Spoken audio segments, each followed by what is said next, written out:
The steady hum of the Marina Mall filled the air, cash registers chiming, quiet conversations blending with bursts of laughter from the food court. It was a normal afternoon.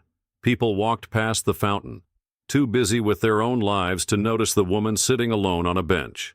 She wore an oversized sweater, plain jeans, and a baseball cap pulled low over her face. No designer labels, no flashy jewelry, just a woman enjoying a rare moment of solitude. She took a deep breath, savoring the feeling of being just another person in the crowd. No flashing cameras, no security detail hovering nearby, no expectations. For the first time in years, Melania Trump was invisible, and that was exactly what she wanted. But the illusion wouldn't last long, because in just a few minutes, an ordinary shopping trip would turn into a scene no one would forget. And for one woman, it would be a mistake that would change everything. Melania adjusted the brim of her cap, tilting it just enough to keep her face in the shadows.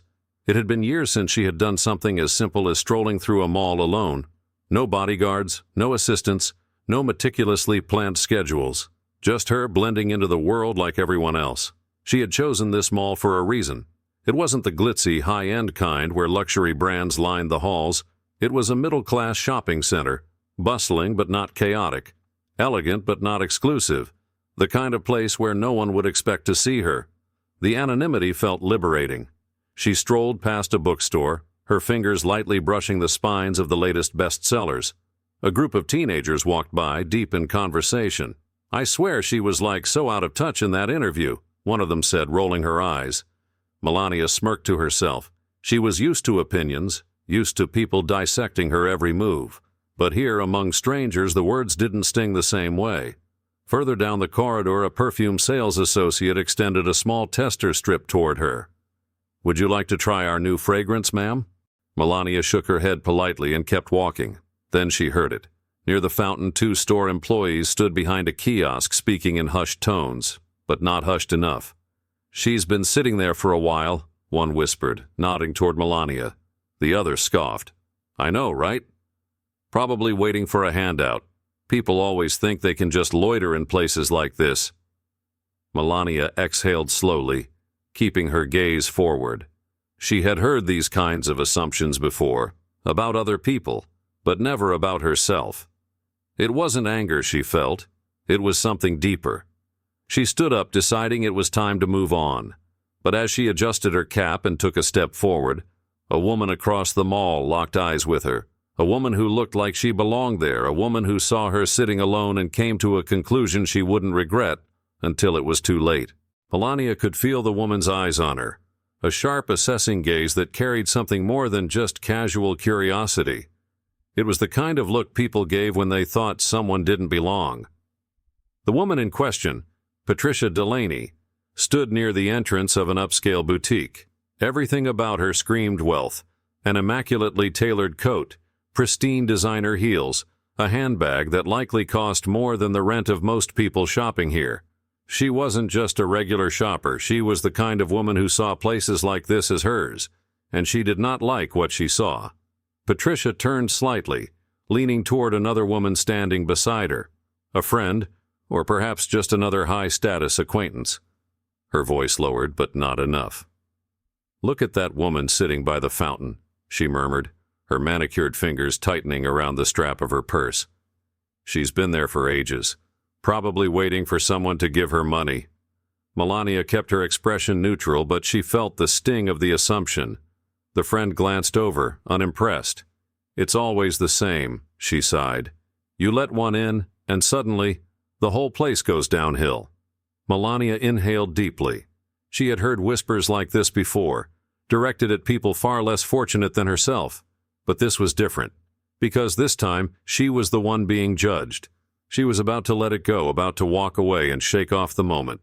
But Patricia Delaney had already decided this was her problem to solve, and she wasn't done yet. Patricia Delaney straightened her posture, her heels clicking sharply against the polished mall floor as she walked toward the fountain. She moved with the confidence of someone who believed she was in the right, someone who had never questioned whether she should be. Melania watched her approach but didn't react. She had been in enough high-profile situations to know that silence often spoke louder than words. Patricia stopped just a few feet away, her expression twisted into polite disgust. "Excuse me," she said, her tone dripping with condescension. "I don't know if you realize this, but this isn't a place for loitering." Melania remained still, her hands resting lightly on her lap. Patricia's brows furrowed when she didn't get an immediate response. "Are you waiting for someone? Because if not, I think it's best you move along." Melania met her gaze but said nothing. Patricia exhaled sharply, as if she was being forced to deal with something beneath her. She glanced around, noticing a few shoppers looking in their direction. That only made her more determined. "Look, I don't know what your situation is," Patricia continued, her voice lower now as if trying to sound compassionate. "But we've had issues with people hanging around. It makes the shoppers uncomfortable. You understand, don't you?" Melania finally spoke, her voice calm but firm. "I'm just sitting." Patricia let out a small laugh, the kind that wasn't meant to be kind. "Right, but you've been sitting here for quite some time. If you need assistance, I can call security to help you." Melania tilted her head slightly. "Security?" "Yes," Patricia nodded as if she were doing her a favor. "I think it's best if they escort you out." Melania didn't move. She could feel the weight of the moment pressing down. The quiet judgment, the assumption that her presence alone was a problem. "I'm not bothering anyone," she said simply. Patricia's lips pressed into a thin line. "You people always have excuses." The words settled into the air like a stone sinking to the bottom of a lake. Melania exhaled, her patience thinning. "And what kind of people would that be?" Patricia's expression flickered, just for a second. A brief moment of hesitation, as if she suddenly realized this was spiraling into something bigger than she expected. But it was too late to back down. "The kind that doesn't belong here," she said. A hush spread over the area. Shoppers who had been casually browsing nearby were now watching intently. A security guard stationed near the entrance took a step forward, sensing the shift in tension. Patricia took that as her cue. "Sir," she called, waving him over. "We have a situation." The guard approached, his expression neutral but alert. "What seems to be the problem?" "This woman has been sitting here for hours," Patricia announced, gesturing toward Melania. "She refuses to leave. I don't feel safe." Melania let out a quiet breath. She had been in the public eye for decades, but never quite like this. The security guard turned to Melania, his stance professional. "Ma'am, do you have business here?" And before she could answer, Patricia scoffed. "She doesn't, she's just—" But then it happened. In her eagerness to gesture dismissively, Patricia's hand swiped at the brim of Melania's cap, knocking it clean off. Time slowed. The hat tumbled to the floor, and for the first time Melania Trump's face was fully visible. A collective gasp rippled through the crowd. The security guard's posture stiffened. The people watching from a distance suddenly leaned in closer, eyes widening as recognition dawned on them. Patricia froze, her face draining of color, and in that split second, everything changed. A stunned silence spread through the mall. The casual murmurs of shoppers vanished, replaced by a tension so thick it felt suffocating. Patricia Delaney stood frozen, her manicured fingers still hovering mid-air where she had knocked off the cap. Her self-assured smirk had vanished, replaced by something raw, horror, because now, with no disguise, everyone could see exactly who she had just tried to have thrown out. Melania Trump. A woman in the crowd gasped audibly. Someone whispered, "Oh my God." A teenager nearby fumbled with their phone, hurriedly pressing record. And just like that, cameras started popping up everywhere. Shoppers raising their phones, capturing the scene, documenting every second of what was happening. The security guard, who had been prepared to escort Melania out just moments ago, suddenly straightened his posture. "Mrs. Trump," he stammered, his professional tone cracking. I didn't realize." Patricia, still pale as a ghost, took a step back. I didn't know," she whispered, her voice barely audible. Melania didn't move. She didn't need to. The weight of the moment was pressing down on Patricia now, crushing the arrogance right out of her. The whispers turned into quiet conversations. Then a voice from the crowd, bold and clear. "So what if it wasn't her?" The words sliced through the air like a blade. Patricia's head snapped toward the direction of the voice, but she couldn't see who had said it. It didn't matter because they were right. Would she have cared if it was just some random woman sitting there? Would she have hesitated to call security if it had been someone else? Someone who wasn't a former First Lady? The crowd had questions now, and they wanted answers. A well-dressed man near the front folded his arms. So you had no problem treating her like trash when you thought she was homeless, but now that you know who she is, you're suddenly respectful. Patricia's mouth opened, but no words came out. Another woman stepped forward, a middle-aged store employee. She did the same thing to my son last month. He was waiting for me outside a store, and she called security on him too, said he looked suspicious. A murmur of agreement spread through the growing crowd. A young barista from the nearby coffee shop spoke up next. Yeah, she tried to get my coworker fired because she thought he didn't look professional enough to be working here. More voices joined in. More people stepped forward. And just like that, it became clear. This wasn't just about Melania. This was about Patricia Delaney. This was about who she had always been. The security guard, now looking deeply uncomfortable, took a step back. The power dynamic had shifted, and he knew it. Patricia's breathing was uneven, her perfectly polished exterior cracking under the weight of the judgment surrounding her. I was just trying to keep things in order, she stammered, grasping for some kind of justification. Melania tilted her head, finally breaking her silence. Her voice was calm, measured, but her words carried undeniable weight. You mean, keep things the way you want them? Patricia flinched. She knew there was no way out of this now. The crowd kept their cameras rolling. The moment was no longer hers to control. And in that instant, Patricia Delaney realized one thing. She had spent years deciding who belonged in places like this, and today she was the one who no longer fit. Patricia Delaney stood motionless, surrounded by a sea of eyes, watching, recording, judging. The weight of the moment pressed down on her like a collapsing building. The air around her felt too thick, too hot. Just moments ago, she had been in complete control, confident in her self-imposed authority over who did and didn't belong in her space. And now, she was the problem. Her perfectly curated world was shattering in real time. Melania Trump remained seated, her expression unreadable. She hadn't lashed out, she hadn't raised her voice, she hadn't needed to. The silence was enough. Patricia's throat felt dry. Her pulse pounded in her ears. She wanted to disappear, to erase the last 5 minutes, to undo the choice that had led her here. But then it hit her. This wasn't just about today. The faces in the crowd, the anger, the resentment, the hurt, this wasn't new. They weren't just reacting to what she had done now. They were reacting to everything she had done before. The store employee, the barista, the young man she once reported for lingering too long, the security guard who had taken her orders without question, the people she had dismissed, ignored, and removed from her space simply because they didn't fit the image of what she thought belonged. And the worst part? She had never even noticed.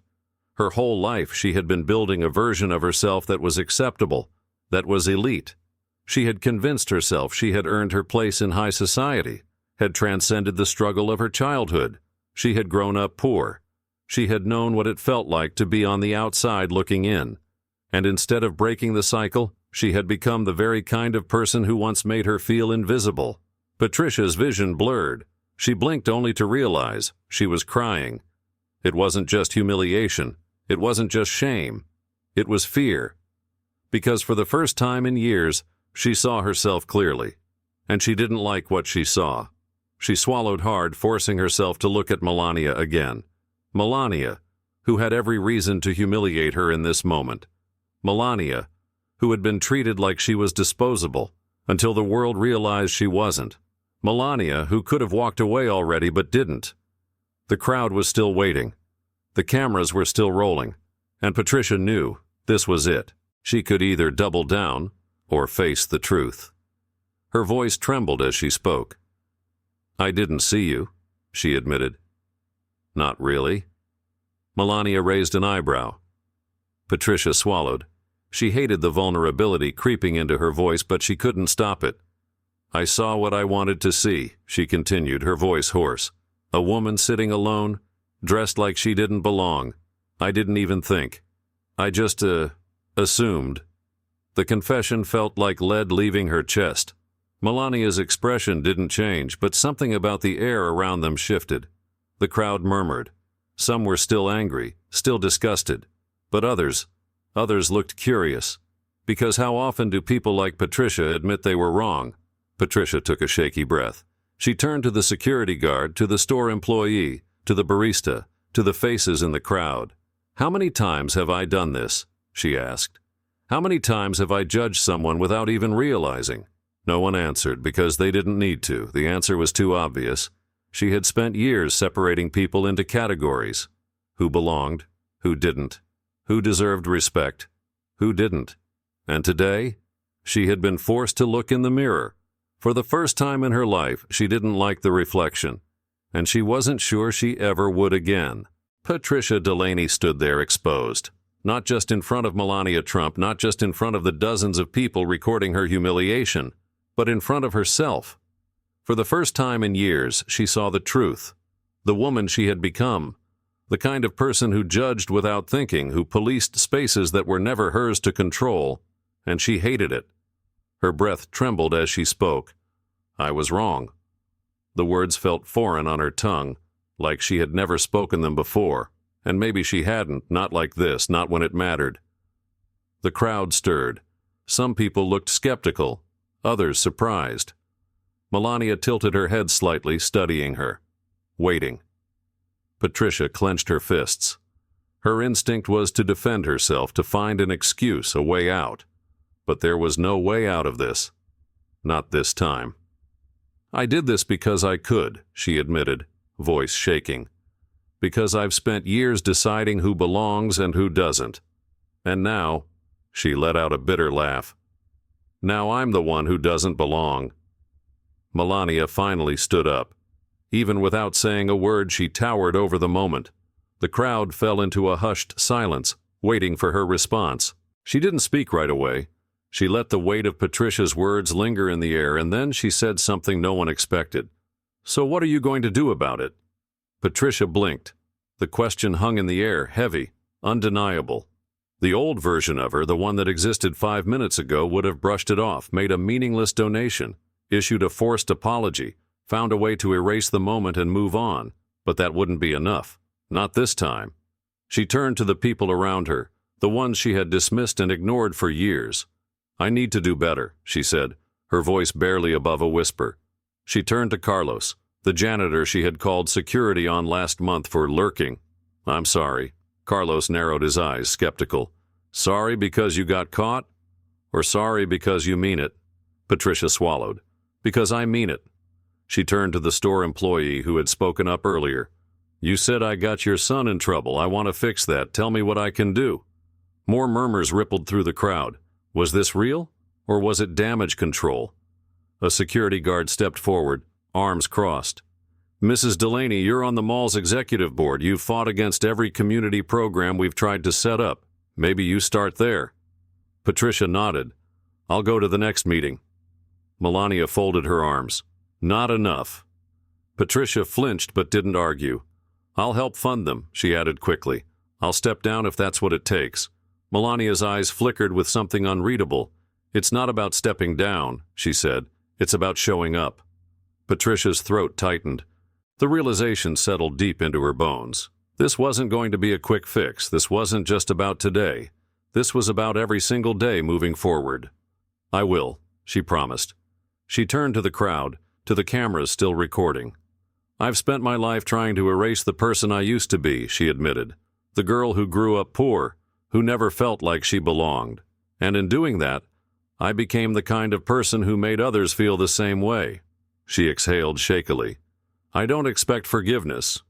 She looked at Melania again. "But I can be better." Melania studied her, searching for any trace of deception. And then, with the slightest nod, she gave Patricia something no one else would have: a chance.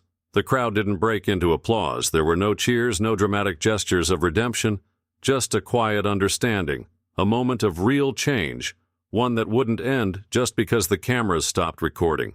Because this wasn't just a lesson for Patricia, it was a lesson for everyone.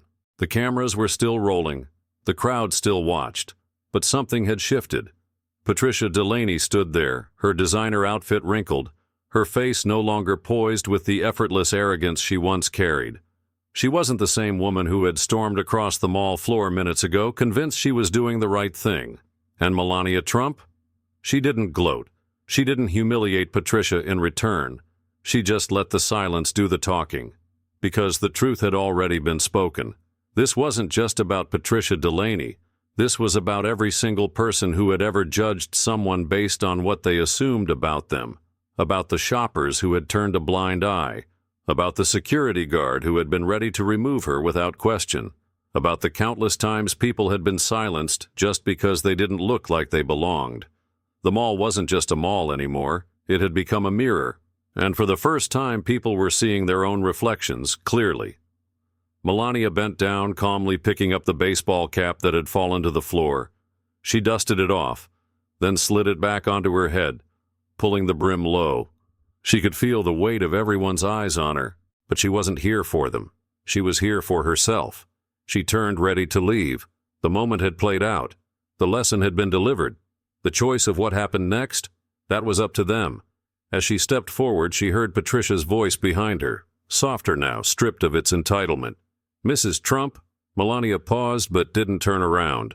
Patricia swallowed hard. She wasn't sure if she had earned the right to say anything more, but she said it anyway. "Thank you." Melania didn't respond. She didn't need to, because this wasn't about her. It never was. She disappeared into the crowd as quietly as she had come, leaving behind a moment that would linger far beyond the walls of the Marina Mall. Because sometimes the most important lessons don't come from speeches or apologies, they come from being forced to see. And for Patricia Delaney, for the shoppers who had watched, the security who had stood by, the people who had once been dismissed as unimportant, today they had no choice but to see. Because real change doesn't start when people are watching.